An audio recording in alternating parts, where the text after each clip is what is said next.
దేవునికి మనకి మధ్యలో సంబంధం ఏంటండి? సంబంధం. మనము ఆ బైబిల్ ఏం చెప్తుందంటే ఇశ్రాయేలులు కానటువంటి ప్రజలందరికీ ఎవరు లేరంటే దేవుడు లేడు అని చెప్తుంది బైబిల్.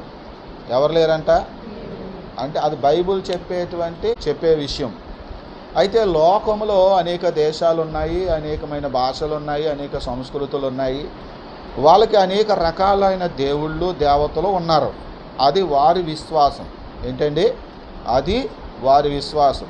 కాబట్టి వారి దేవుళ్ళని వారి దేవతల్ని వాళ్ళు అనుసరిస్తారు. ఆ రైట్స్ వాళ్ళకు ఉన్నాయి. కాబట్టి వాళ్ళెవరిని కూడా మనము దూషించట్లేదు. కానీ బైబిల్ చెప్పే దానిని, ఎందుకంటే మనం బైబిల్ నమ్మి దేవుని దగ్గరకు వచ్చాం కనుక ఈ పరిభాషలో, బైబిల్ యొక్క పరిభాషలో మనం తెలుసుకోగలిగితే బైబిల్ ఏం చెప్తుందంటే ఇశ్రాయేలులు కాక మిగతా ప్రజలు ఎవరైతే ఉన్నారో వాళ్ళందరికీ కూడా దేవుడు లేడు, దేవుడు ఒక ఇశ్రాయేలులకు మాత్రమే ఉన్నాడు అనే విషయాన్ని బైబిల్ చెప్తుంది. కాబట్టి ఇశ్రాయేలుకే దేవుడు ఉన్నాడు, ఇంకెవరికి దేవుడు లేడు అంటున్నాడు అని ఎవరు విమర్శించకండి. మీకు ఆల్రెడీ ఉన్నారు కదా, మీ నమ్మకం మీది. మీ దేవుళ్ళు మీరు ఆరాధించుకోవచ్చు, మీ దేవుళ్ళు మీరు పూజించుకోవచ్చు, మీ యొక్క విశ్వాసాన్ని మీరు వెంబడించవచ్చు. కానీ ఈ విశ్వాస ప్రకారంగా, మీ విశ్వాస ప్రకారంగా ఒకవేళ యేసు ప్రభు కూడా మీ దేవుళ్ళతో పాటు ఒక దేవుడు అనుకోవచ్చు. లేదంటే యేసు ప్రభు అసలు దేవుడే కాదు అని మీరు అనుకోవచ్చు. మీరు యేసు ప్రభు దేవుడు కాదన్నారని చెప్పేసి మేము మిమ్మల్ని ఏమీ ప్రశ్నించేది లేదు, మేమేది మా మనోభావాలని దెబ్బతీసుకునేది లేదు. కాబట్టి మీరు కూడా మీ మనోభావాల్ని దెబ్బతీసుకోకూడదని యూట్యూబ్లో వీక్షించే వారికి నేను తెలియజేస్తున్నాను. విషయాన్ని మనం ఇక్కడ ధ్యానిస్తున్నాం కాబట్టి ఆ మాట మనము ఇక్కడ తెలియజేసుకోవాల్సి వస్తుంది. చూడండి బైబిల్ ఏమని రాయబడింది? ఎఫెసీయులకు రాసిన పత్రిక 2వ అధ్యాయము 12వ వచనం చూడండి. ఆ కాలమందు ఇశ్రాయేలులతో, చూసారా, ఇశ్రాయేలులతో సహపౌరులు కాక పరదేశులను, వాగ్దానము లేక నిబంధనలు లేని పరజనులను, అలాగే నిరీక్షణ లేని వారును. అదుగా ఆ మాట గమనించారా? లోకమందు దేవుడు లేని వారై ఉంటిరి. ఎలా ఉన్నారంటండి? లోకమందు దేవుడు లేకుండా ఉన్నారంటే ఈ ప్రజలందరూ. ఒక ఇశ్రాయేలులకు మాత్రమే దేవుడు ఉన్నాడు. ఆయన పేరు యెహోవా. దేవునికి స్తోత్రం. కాబట్టి ప్రియులారా, ఇశ్రాయేలులకే దేవుడు ఉన్నాడు. అలాగే ఇశ్రాయేలులకు వాగ్దానాలు ఉన్నాయి, ఇశ్రాయేలులకు నిబంధన ఉన్నది. కాబట్టి దేవుడి నుంచి వచ్చే ఏ ఆశీర్వాదమైనా, మరి అది పరలోకమైన, మోక్షమైన, స్వస్థత అయినా, ఆశీర్వాదమైన ఏవైనా సరే అవన్నీ ఇశ్రాయేలులకి తప్ప ఇశ్రాయేలులు కాని వారికి కాదు. ఇది మనం అందరూ మొదట అర్థం చేసుకోవాలి. ఇప్పుడు యేసుక్రీస్తు ప్రభువారిని మనం విశ్వసించడం ద్వారా మనం ఏమయ్యామంటే ఇశ్రాయేలుతో పాటు సహపౌరులం అయిపోయాము. దేవునికి స్తోత్రం. వారు శరీర సంబంధమైన ఇశ్రాయేలీలు అయ్యారు, మనమేమో ఆత్మ సంబంధమైన ఇశ్రాయేలుమై ఒకే శరీరం అయిపోయాము, ఒకే కుటుంబం అయిపోయాము, ఒకే పట్టణస్థులం అయిపోయాము అనే సంగతి బైబిల్ తెలియచేస్తూ ఉన్న. యేసుక్రీస్తు వారి ద్వారా మనందరికీ కూడా దేవుని యొక్క వాగ్దానాలు లభించాలి.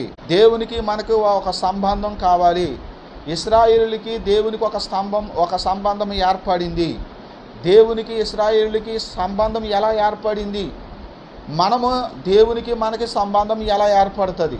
దేవునికి మనకి ఒక సంబంధం ఉంటేనే దైవికమైనవన్నీ కూడా యేసుక్రీస్తు ద్వారా లభించే ప్రతి ఆశీర్వాదము ఇశ్రాయేలుతో పాటు సహా మనకు సమానమైనటువంటి వారసత్వము లేదా సమానమైనటువంటి వాగ్దానాలు, నిబంధనలు, మరి ఇవన్నీ కూడా మనకు సమానంగా ఎప్పుడు వస్తాయి? ఎలాగా మనకు ఆ సంబంధం ఏర్పరచుకోవాలి? దేవుడు ఆ సంబంధం ఇశ్రాయేలుకి వారికి ఎలాగ ఆ సంబంధాన్ని ఏర్పరచుకున్నాడు అనే విషయాల్ని నేను మీకు చెప్తాను. జాగ్రత్తగా వినాలని ప్రభు పేట మనవి చేస్తున్నాను. మీకు ఇంతకుముందే నేను తెలియచేసినట్టుగా ఈ లోకంలో ఉన్న వారందరినీ కూడా ఎవరు పుట్టించారంటే బైబిల్ చెప్తున్న దాని ప్రకారంగా ఈ దేవుడే, అనగా యెహోవాయే మనలను పుట్టించాను. 100వ దావీదు కీర్తనలో ఆయన ఏమంటున్నాడు? యెహోవాయే దేవుడని తెలుసుకోనండి, ఆయనే మనలను పుట్టించెను, మనము ఆయన వారము, ఆయన మేపు గొర్రెలము అని చెప్పాడు. కాబట్టి దేవుడే మనల్ని పుట్టించాడు, కాబట్టి మనం దేవుని ప్రజలం అవుతాం. కానీ మరి దేవుని ప్రజలమైనటువంటి మనము ఇంతకుముందు నేను చెప్పినట్టుగా మరి దేవుని ప్రజలు కాకుండా ఎందుకు పోయాం అని అంటే, రోమీయులకు రాసినటువంటి పత్రిక 7వ అధ్యాయము చూడండి 14వ వచనములో, ధర్మశాస్త్రము ఆత్మ సంబంధమైనదని ఎరుగుదుము, అయితే నేను పాపమునకు అమ్మబడి శరీర సంబంధినై ఉన్నాను. ప్రియులారా, అర్థమైందా? దేవుని సంబంధులమైన మనము శరీర సంబంధులుగాను, అపవాది సంబంధులుగాను, దుష్టుడైనటువంటి సాతాను సంబంధులుగా ప్రజలు మారిపోయారు. ఎందుకు మారిపోయారు? ఎలా మారిపోయారు అంటే పాపము చేయటం ద్వారా. ఎవరు మొదలుకొని? ఆదాము గారు మొదలుకొని పుట్టిన ప్రతివాడు కూడా అపవాది సంబంధిగా మారిపోతున్నాడు. ఇదే రోమీయులకు రాసిన పత్రికలో 7వ అధ్యాయంలో అంటాడు, ఆదాము నుండి అందరూ కూడా పాపము చేస్తున్నందున పాపము అందరి మీద కూడా ఏలుబడి చేసింది అన్నాడు. కింద చూడండి 14వ వచనం అనుకుంటాను, 5వ అధ్యాయము 12వ వచనం. ఇట్లుండగా ఒక మనుష్యుని ద్వారా పాపమును, పాపము ద్వారా మరణమును లోకములో ఎలాగూ ప్రవేశించెనో అలాగునని మనుషులందరూ, ఆ మాట గుర్తుపెట్టుకోండి, మనుషులందరూ పాపము చేసినందున మరణము అందరికీ సంప్రాప్తమాయేను. ఎంత క్లియర్గా ఉంది. ఒక్క మనుషుడు ద్వారా లోకములోనికి పాపం ప్రవేశించింది. ఆ మనుషుడు ఎవరంటే ఆదాము గారు. ఆదాము గారు పాపము చేస్తాడు, ఆజ్ఞను అతిక్రమించాడు, ఆయన ద్వారా పాపము లోకంలోకి వచ్చింది. మరి ఆయన మాత్రమే పాపం చేశాడా అంటే ఇక్కడ వాక్యము తెలియచేస్తుంది, అందరూ పాపం చేస్తున్నారు. కాబట్టి మరణం అందరికీ వచ్చింది. అంటే ఇక్కడ మనం గుర్తించవలసింది ఏంటో తెలుసా? అందరూ పాపం చేస్తున్నారు కాబట్టి అందరూ అమ్ముడైపోయారు. ఏమైపోయారు? అందరూ అమ్ముడైపోయారు. ప్రియులారా, కాబట్టి దేవుని ప్రజలు పాపానికి అమ్ముడైపోయారు. పాపానికి అమ్ముడైపోవడం వల్ల దేవుని సంబంధులమైన మనము ఎవరి సంబంధులమైపోయాము? దుష్టుని సంబంధులుగా మారిపోయాం. ఇప్పుడు లోకంలో ఎవరో దేవుని సంబంధులు లేరన్నమాట. ఇప్పుడు అది కాదండి, దేవుడు పుట్టించాడు కదండి, మేము దేవుడి బిడ్డలం అనడానికి లేదు. ఎందుకంటే మనం అమ్ముడైపోయాం. మనకి ఏదన్నా ఏ పశువో ఏ దూడ, ఆవో దూడ ఏదో ఉందనుకోండి, అది మందే, కానీ దాన్ని అమ్మేసిన తర్వాత ఈ దూడ ఎవరిదని అని అడిగితే ఆ దూడ మాదేనండి అని అంటామా? అనం. ఒకవేళ అన్నా అది మంది కాదు, ఎందుకంటే ఆల్రెడీ అమ్ముడైపోయింది. ఆ దూడ వల్ల వచ్చేటువంటి సంతానము కానీ, ఆ దూడ వల్ల వచ్చేటువంటి పాలు కానీ అవన్నీ కొనుక్కున్న వాడికే లభిస్తాయి. మరి అది మన దూడైనప్పటికీ మనకు లభించదు కదా. అలాగే ఇంకా అది మన సొత్తు కాదు కదా. అలాగే మనం కూడా దేవుని సొత్తు కాలేదు. అందుకని దేవుడు తిరిగి మనల్ని కొనుక్కున్నాడు. దేవునికి స్తోత్రం. అవును, అమ్మేసినటువంటి దూడని మనం తిరిగి కొనుక్కోవచ్చు కదా కావాలనుకుంటే. అప్పుడు కొంత వెల ఇచ్చి మనం దాన్ని తిరిగి తీసుకోవాలి. కాబట్టి దేవుడు కూడా వెల ఇచ్చి మనల్ని కొన్నాడని బైబిల్ చెప్తుంది. మీరు మీ సొత్తు కాదు, మీరు విలువ పెట్టి కొనబడ్డారు. ఎలాంటి విలువ పెట్టి కొనబడ్డాము? పేతురు గారు తన పత్రికలో 1వ అధ్యాయంలో ఆయన చెప్తున్నాడు ఏమనంటే, పితృ పారంపర్యమైన మీ వ్యర్థ ప్రవర్తనను విడిచిపెట్టినట్లుగా వెండి బంగారముల వంటి క్షయ వస్తువుల చేత మీరు విమోచింపబడలేదు కానీ, అదిగో అక్కడ చూడండి, క్షయమగు వస్తువులు అన్నాడు కదా, వెండి బంగారముల వంటి క్షయ వస్తువులు అన్నాడు కదా. యేసు రక్తము క్షయమైపోయేటువంటిది కాదు. వెండి క్షయమైపోద్ది, బంగారము క్షయమైపోద్ది, అనగా తుప్పట్టేసి మట్టిగా మారిపోద్ది. ఆ గుణం వాటికి ఉంది. దేవుడు మనల్ని విమోచించేటప్పుడు, తిరిగి కొనుక్కునేటప్పుడు అలాంటి క్షయమైపోయే బంగారము వెండి వస్తువులతో కాదట మనం తిరిగి కొంట, అమూల్యమైన తన రక్తముతో మన అందరినీ తిరిగి కొనుక్కున్నాడు. దేవుని స్తోత్రం. కాబట్టి దేవుడు మనల్ని కొనుక్కున్నప్పుడు మనం దేవునికి సొత్తై ఉంటాం, దేవునికి సంబంధించిన వాళ్ళమై ఉంటాం. మరి ఇప్పుడు దేవునికి సంబంధించిన వాళ్ళమైన మనకి ఇక మీదట దేవుడికి మనకి ఒక సంబంధం ఉండాలి. అది పూర్తిగా మనం ఈ లోకాన్ని విడిచిపెట్టి వెళ్ళిపోయేంత వరకు కూడా దేవునికి మనకు ఉండవలసిన మన మధ్యలో ఉండవలసిన నిబంధన ఏంటి అనేది బైబిల్ మనకు తెలియచేస్తుంది. దేవుడు అబ్రహామును పిలిచినప్పుడు అబ్రహాము ఆయన భార్య గొడ్రాలని రాయబడింది బైబిల్లో. ప్రియులారా, పిల్లలు పుట్టరు. అటువంటి వ్యక్తికి 100 ఏండ్ల, ఇంచుమించుగా 100 ఏండ్ల వయసు వచ్చే వరకు ఆయనకి పిల్లలు లేరు కదా. అతన్ని ఎన్నుకొని దేవుడు ఏర్పరచుకొని దేవుడు అతని ద్వారా ఒక కొత్త సంతానాన్ని దేవుడు అనుగ్రహించి ఆ సంతానాన్ని నా ప్రజలు అని చెప్పాడు ఆయన. ఆ ప్రజలతో దేవుడు చెప్పాడు, ఇక మీదట మీరు నా ప్రజలై ఉండాలంటే, నా బిడ్డలై ఉండాలంటే, నేను మీకు దేవుడినై ఉండాలంటే, ఇదిగో నేను చేస్తున్న ఈ వాగ్దానాలన్నీ కూడా మీ జీవితాల్లో ఇవి అమలు కావాలంటే మీకును నాకు మధ్యలో ఈ నిబంధన ఉండాలి. ఈ నిబంధన మీరు నెరవేరిస్తే నేను కూడా మీకు ఇచ్చిన నిబంధనని నెరవేరుస్తాను అని దేవుడు తెలియచేశాడు. కాబట్టి ప్రియులారా, ఆ నిబంధనలు ఏమిటి? దేవుడు వాళ్ళకి ఏ నిబంధనలు ఇచ్చాడు? ఇప్పుడు యేసుక్రీస్తు ద్వారా ఆ నిబంధనలను మనం ఎలాగ నెరవేర్చాలి? ఎలా నెరవేరిస్తే దేవుడికి మనకి మరి నిత్యమైనటువంటి నిబంధన ఉంటుంది? మరి మనం దేవునికి సొత్తై ఎలా ఉంటాము, దేవుని ప్రజలమై ఎలాగ ఉంటాము అనేది మనం ఈరోజు నేర్చుకోబోతున్నాం. దేవుని స్తోత్రం. అవును, మనం దేవుని సంబంధులం అయితేనే దేవుని దగ్గర నుంచి ఏవైనా పొందుకోగలం.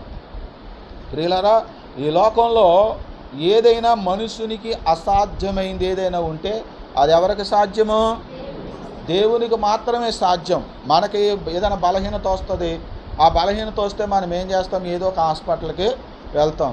ఆయన దగ్గర తగ్గకపోతే ఇంకా పెద్ద డాక్టర్ దగ్గరికి వెళ్తాం. అక్కడ కూడా తగ్గకపోతే మనం చేసిన ప్రయత్నాలు ఏవి కూడా సఫలం కాకపోతే, మనకు కావాల్సిన వాటిని మనం పొందుకోలేకపోతే అప్పుడు మనం ఎవరి వైపు చూడాలి? ఎవరి వైపు చూస్తాము? దేవుని వైపు చూస్తాం. దేవునికి స్తోత్రం.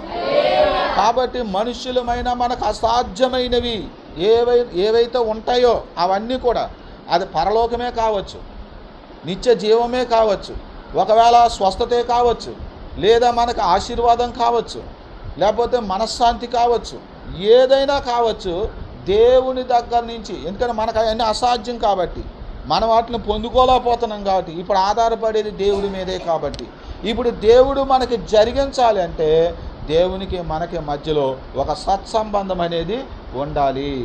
ఆ సత్సంబంధం అనేది ఎలా ఏర్పడుతుంది? దేవుడు మనకంటే ముందు ఇశ్రాయేలు కంటే ముందున్న అబ్రహాముతోనూ దేవుడు ఈ సత్సంబంధాన్ని ఎలా ఏర్పరిచాడు, వాళ్ళు ఎలాగా నిబంధన పాటించారు, మనము ఇప్పుడు ఎలాగా ఏర్పరచుకొని ఎలాగ మనం ఆ నిబంధనని పాటించాలనే విషయాల్ని నేను మీతో పంచుకుంటున్నాను. కాబట్టి శ్రద్ధగా ఈ మాటలు విని నేర్చుకోవాలని ప్రభు పేట మనం చేస్తున్నాను. ముఖ్యంగా ఆదికాండము 17వ అధ్యాయం 9వ వచనం నుంచి మనం చదవగలిగితే 14వ వచనం వరకు చదివితే దేవుడు అబ్రహాముతో చెప్తున్నటువంటి నిబంధన చూడండి. మరియు దేవుడు నీవు మాత్రమే కాక నీ తరువాత తరము వారిలో నీ సంతతియు నా నిబంధన గైకొనవలెను. నాకును నీకును, చూసారా ఆ మాట, నీ తరువాత నీ సంతతికి మధ్య మీరు గైకొనవలసిన నా నిబంధన ఏది అనగా, మీలో ప్రతి మగవాడు సున్నతి పొందవలెను. దేవునికి స్తోత్రం. దేవుడు ఏం చెప్తున్నాడు? అబ్రహామా, నీకు ఒక దేశాన్ని ఇస్తాను, ఆ దేశాన్ని నీకు స్వాధీనపరుస్తాను. ఆ దేశం నీకు ఒక్కడికి మాత్రమే కాదు, నీ సంతానానికి కూడా అది ఇస్తాను. కాబట్టి నీకు నాకు ఒక నిబంధన ఉండాలి. నీ తర్వాత ఆ దేశం నీ ప్రజలకు కూడా నీ సంతానానికి కూడా ఉండాలి అనుకుంటే నీ సంతానం కూడా ఈ నిబంధన గైకోవాలి. ఏంటి ఆ నిబంధన అంటే అని అంటున్నాడు, మీలో ప్రతి మగవాడు 8 దినముల వయసు కలిగిన వాడు మొదలుకొని ప్రతి పురుషుడు కూడా ఏం చేయాలి? సున్నతి పొందాలి అని అన్నాడు. ఈ లోకములో ప్రియులారా, సున్నతి ఆచారము కలిగినటువంటి వాళ్ళు ఎవరైనా ఉన్నారంటే వాళ్ళ అబ్రహాము యొక్క సంతానం. హల్లెలూయా. కాబట్టి ఈ ఆచారము మీరు ఇలా పాటిస్తే మీరు నా ప్రజలని, నేనేమో నీ ప్రజలు అనడానికి, నేనేమో మీ దేవుణ్ణి అనడానికి అదే మన మధ్యన ఒక గుర్తుగా ఉంటుంది. ఇది మీకు నిత్య నిబంధన అని దేవుడు చెప్పాడు. అయితే మనం ఆలోచన చేయగలిగితే మనము అబ్రహాము సంతానము కాదు, మనకు దేవుడు లేడు, మనకి ఇప్పుడు దేవుడు కావాలనుకుంటున్నాము. అబ్రహాము దేవుడే నా దేవుడిగా నేను స్వీకరించాలనుకుంటున్నాను. కాబట్టి ఇప్పుడు మరి నా దేవుడికి నాకు సంబంధం ఎలాగ ఏర్పరచబడుద్ది, అయితే నేను కూడా సున్నతి పొందాలా అనేటువంటి ఆలోచన మనకు వస్తుంది. అయితే కొత్త నిబంధన కాలం నాటి మరి అపోస్తుడైనటువంటి పౌలు గారు ఒక విషయాన్ని తెలియచేస్తూ ఉన్నాడు. గలతీలకు రాసినటువంటి పత్రిక 6వ అధ్యాయము 15వ వచనం చూడండి. కొత్త సృష్టి అగుటయే గాని సున్నతి పొందుట యందేమియూ లేదు, పొందకపోవుట యందేమియూ లేదు అని పౌలు గారు తెలియచేశారు. పౌలు గారు సున్నతి ఆచారానికి ఆయన విరోధంగా బోధిస్తున్నాడు కొత్త నిబంధన కాలంలో. ప్రియులారా, ఎందుకు పౌలు గారు సున్నతిని వ్యతిరేకిస్తున్నాడు? పౌలు గారు పుట్టింది అదే ఇశ్రాయేలులో పుట్టాడు. అతను కూడా ఇశ్రాయేలుడే, బెన్యామీను గోత్రికుడు. అతను కూడా సున్నతి పొందినవాడే. కానీ అన్యజనుల్లో నుంచి రక్షణ పొంది యేసుక్రీస్తు ద్వారా ఈ దేవుళ్ళలోకి వస్తున్న మనకి మీరేమంటున్నాడు? మీరు సున్నతి పొందొద్దు అంటున్నాడు. ఎందుకు సున్నతి పొందొద్దు అన్నాడు అంటే ఇక్కడ కొన్ని కారణాలు ఉన్నాయి. మరి సున్నతి పొందకుండా మరి ఇప్పుడు మనం ఏం చేయాలనేది నేను ఈ మాటలు చెప్పిన తర్వాత మీకు తెలియజేస్తాను. ఏమిటంటే ప్రియులారా, సున్నతి పొందినప్పుడు తప్పనిసరిగా వాళ్ళు ఏం చేయాలంటే, ఒకటి దహన బలి అర్పించాలి, రెండవది పాప పరిహారార్థ బలి అర్పించాలి.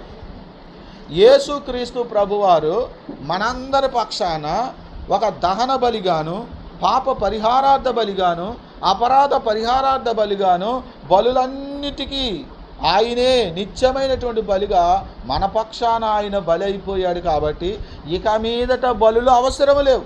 దేవునికి స్తోత్రం. ఒకవేళ మనము సున్నతి అనేదే పొందవలసి వస్తే యూదుల ఆచార ప్రకారంగా బలులు తీసుకురావాలి. అందుకనే మీరు సున్నతి పొందకూడదు అనేటువంటి బోధ పౌలు గారు చేస్తూ వచ్చాడు. ఎందుకంటే ఆ బలులు అర్పిస్తే ఇంకా క్రీస్తు ఎందుకు? మరి ఆ బలులు అర్పిస్తూ ఉంటే క్రీస్తు అవసరం లేదు. మరి క్రీస్తు వచ్చిన తర్వాత కూడా బలులు ఎందుకు అర్పించాలి?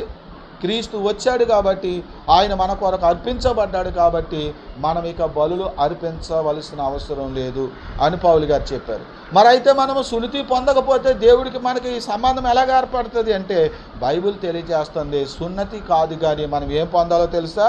మనము దేవునితో మనకు సంబంధం ఏర్పడాలంటే, దేవుని వాగ్దానాలు మన జీవితాల్లో నెరవేరాలంటే మనము బాప్తిస్మము పొందాలి. దేవునికి స్తోత్రం. యేసు ప్రభువారు ఈ లోకాన్ని నుంచి ఆయన పరమునకు ఆరోహణమై ముందు ఆయన చెప్పిన మాట మార్కు సువార్త 16వ అధ్యాయము 16వ వచనంలో అంటాడు, మీరు సర్వలోకానికి వెళ్ళండి, సర్వ సృష్టికి సువార్త ప్రకటించండి, నమ్మి బాప్తిస్మము పొందినవాడు రక్షింపబడును అన్నాడు. ఏం పొందాలంట? బాప్తిస్మం పొందాలి. అందుకని యేసుక్రీస్తు తర్వాత వచ్చినటువంటి ఆయన శిష్యులు అపోస్తులు కూడా ఏం చెప్పారంటే, మీరందరూ కూడా బాప్తిస్మము పొందాలి, అప్పుడు ఈ వాగ్దానం మీకు కూడా లభిస్తుంది అని చెప్పారు. చూడండి, పేతురు గారు ఈ మాట చెప్పారు. అపోస్తుల కార్యాలు 2వ అధ్యాయము 38వ వచనం. ఆ పేతురు, మీరు మారు మనసు పొంది పాప క్షమాపణ నిమిత్తము ప్రతి వాడును యేసు క్రీస్తు నామమున బాప్తిస్మము పొందుడి. చూసారా, ఇప్పుడు సున్నతి పొందండి అని చెప్పట్లేదు. మరి ఇప్పుడు ఏం చెప్తున్నారు? బాప్తిస్మము పొందండి అని. ఎప్పుడైతే బాప్తిస్మం పొందుతాడో అతడు దైవ సంబంధి అవుతాడు. ఏమవుతాడండి? దైవ సంబంధి. ఈ లోకంలో పుట్టిన ప్రతివాడు పాపం చేస్తున్నాడు కాబట్టి ఈ లోకాధికారైనటువంటి సాతాను యొక్క సంబంధులుగా మారిపోయారు. సాతానికి ఒక రాజ్యం ఇవ్వబడింది. ఆ రాజ్యమే అగ్ని గంధకాలతో మండు గుండము. ఏంటండి? అగ్ని గంధకాలతో మండు గుండము. సాతానికి ఇవ్వబడిన రాజ్యం అదే. దేవుడు సాతాను కోసం సిద్ధపరిచింది అదే. అందుకని సాతాను సంబంధులు అందరూ కూడా ఎక్కడికి వెళ్తారు రేపొద్దునంటే అగ్ని గంధకాలతో మండు గుండంలోకే వెళ్ళిపోతారు. అందుకని మత్తయి సువార్తలో 25వ అధ్యాయములో ఆయన చెప్పిన మాట 41వ వచనంలో చూడండి. అప్పుడు ఆయన ఎడమ వైపున ఉండు వారిని చూచి, శపింపబడిన వారులారా, నన్ను విడిచి అపవాదికి వాని దూతలకును సిద్ధపరచబడిన నిత్యాగ్నిలోనికి పోవుడి. చూసారా, దేవుడు ఏ రాజ్యాన్ని ఇచ్చాడు అపవాదికి? ఏమండి? అగ్ని గంధకాలతో మండే గుండం, నిత్య నరకాన్ని సిద్ధపరిచాడు సాతానికి. కాబట్టి సాతాను అక్కడికే వెళ్ళిపోతాడు. వెళ్ళిపోయేటప్పుడు సాతాను సంబంధులు కూడా అక్కడికి వెళ్ళిపోతారు. మరి ఇప్పుడు మనం ఒకప్పుడు సాతాను సంబంధులం పాపం చేయటం ద్వారా, మరి ఇప్పుడు దైవ సంబంధులుగా మనం మారాలంటే మీకు ఇందాక చెప్పాను, మనం కొనుక్కోవాలి. దేవుడు ఏం చేయాలి? కొనుక్కోవాలి. అందుకని ఆయన మనల్ని కొన్నాడు. ఎలా కొన్నాడు? ఆయన స్వరక్తం ఇచ్చి మనం కొన్నాడు. దేవునికి స్తోత్రం. అపోస్తుల కార్యాలు 28వ అధ్యాయంలో 30వ వచనంలో ఒక మాట రాయబడి ఉంటుంది. చూడండి, 20వ అధ్యాయము 28వ వచనం.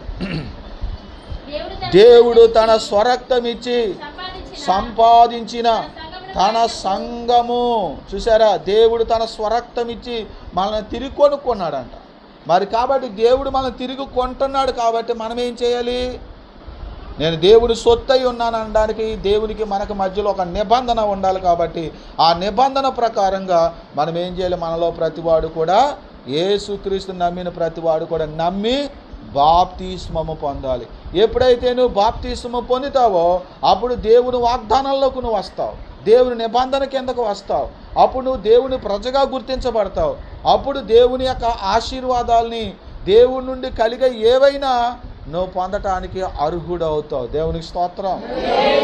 కాబట్టి ప్రియులారా, ఇక్కడ ఉన్నటువంటి మీరందరూ కూడా మీరు దైవ సంబంధులుగా, క్రీస్తు యేసు సంబంధులుగా మీరు ఉండాలి అనుకుంటే, రేపొద్దున్న మీరు ఈ లోకాన్ని విడిచిపెట్టాక మరణించిన తర్వాత నిత్య జీవంలోనికి, పరలోకానికి మీరు చేరాలని మీరు ఆశిస్తే, ఇదిగో మీరు బాప్తీసం పొందవలసి ఉంది. దేవునికి స్తోత్రం. కాబట్టి బాప్తీసం పొందాలని వాక్యం తెలియజేస్తుంది. మీకు ఇక్కడ ఒక మాట చెప్తాను. మీకు ఇందాక ఒక మాట చెప్పాను కదా, ఏంటది? సున్నతి పొందాలి. ప్రతివాడు సున్నతి పొందాలన్నాం.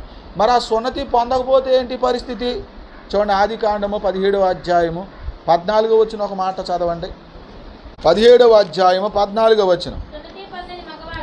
సున్నతి పొందని మగవాడు అనగా ఎవని గోప్యాంగ చర్మమున సున్నతి చేయబడదో అట్టివాడు తన జనులలో నుండి కొట్టివేయబడును. అర్థమైందా మీకు ఆ మాట? తన జనులలో నుండి. తన జనులు ఎవరు? తన జనులు ఎవరు? ఇశ్రాయేలులు. తన జనులు అంటే లోకంలో ఉన్న ప్రజలందరూ కాదు. లోకంలో ఎన్నో జాతులు ఉన్నారు, ఎంతోమంది ప్రజలు ఉన్నారు. ఆ ప్రజల గురించి చెప్పట్లేదు. తన ప్రజల్లో నుంచి కొట్టివేయబడతాడు అంటే వాడు ఇశ్రాయేలుడిగా ఉండడానికి వీల్లేదు. వాడు ఒకవేళ ఇశ్రాయేలు కుటుంబాల మధ్యన నివసించినా వాడైతే దేవుని దృష్టిలో ఇశ్రాయేలుడు కాదు. వానికి దేవుని దగ్గర నుంచి ఏ విధమైనటువంటి ఈ దేవుని వాగ్దాన నిబంధనలు వాడికి వర్తించవు. వాడు కనాను దేశంలో చేరతాడని వాగ్దానం వాడికి వర్తించదు. కనుక వాడు కనాను దేశంలో కూడా చేరడు. ఎందుకంటే దేవుడు వాళ్ళకి ఏమి ఇస్తానన్నాడు? ఒక దేశాన్ని స్వాచ్ఛంగా ఇస్తానన్నాడు, అదే కనాను దేశం. ఆ కనాను దేశంలో వాడు చేర్చబడడు. ఎందుకంటే వాడు దైవ సంబంధి కాదు. ఆయనకి వీడికి ఏ సంబంధము లేదు. ఎందుకంటే వాడు నిబంధన ఏం చేశాడు? వాడు రద్దు చేసుకున్నాడు. వాడు అది పాటిస్తే దేవుడు కూడా వాడిని ఆ నిబంధన పాటించి ఆ నిబంధన ప్రకారంగా, వాగ్దాన ప్రకారంగా వాడిని ఆ వాగ్దాన భూమిలో చేరుస్తాడన్నమాట. మనమైతే ప్రియులారా, మనం కనాను దేశంలో చేర్చబడం. మనం ఎక్కడ చేర్చబడతాము? పరలోకంలో. దేవుని స్తోత్రం. అంటే మనం మోక్షానికి దేవుడు తీసుకెళ్తాడు. ఇశ్రాయేలునేమో ఐగుప్తులో నుంచి వాళ్ళకి ఇస్తానని దేవుడు చెప్పినటువంటి కనాను దేశానికి తీసుకెళ్తాడు. ఆ నిబంధనలో వాళ్ళు నిలిస్తే. మరి దేవుడు మనల్ని ఎక్కడికి తీసుకెళ్తాడు? మనం దేవుడు నమ్ముకుని బాప్తిసం పొందుకుంటే, ఆ నిబంధన మనం నెరవేరిస్తే దేవుడు మనల్ని ఎక్కడికి తీసుకెళ్తాడు? కనాను దేశానికి తీసుకెళ్తాడా? కాదు. దేవునికి స్తోత్రం. వాళ్ళ దేశానికి వస్తానంటే వెళ్ళండి బాబు, మీ దేశాలను మేము ఇవ్వమంటారు. వాళ్ళు భౌతికమైనటువంటి దేశానికి దేవుడు మనం తీసుకెళ్తానంటలే. మనల్ని ఎక్కడికి, ఏ దేశానికి తీసుకెళ్తాడంట? పరమ కానాను అనే దేశం, అదే పరలోకం అనే దేశం. దేవునికి స్తోత్రం. పరలోకానికి తీసుకుని వెళ్తాడు. అందుకనే మార్కు సువార్తలో అక్కడ ఒక మాట రాయబడి ఉంటుంది. ఏంటంటే, నమ్మి బాప్తీసం పొందినవాడు రక్షింపబడును, నమ్మని వానికి శిక్ష విధింపబడును అని రాయబడింది. అంటే ఏంటి? నమ్మితే మీ దేవుడు రక్షిస్తాడా, పరలోకాన్ని తీసుకెళ్తాడా, నమ్మలేని వాళ్ళందరినీ ఎరా నన్ను నమ్మలేదని ఆయన శిక్షించేస్తాడా అని కొంతమంది మాట్లాడారు. వాళ్ళకి విషయ పరిజ్ఞానం లేదు. దేవుడు చెప్తున్నది అది కాదు. రక్షించడం అంటే ఏమిటి?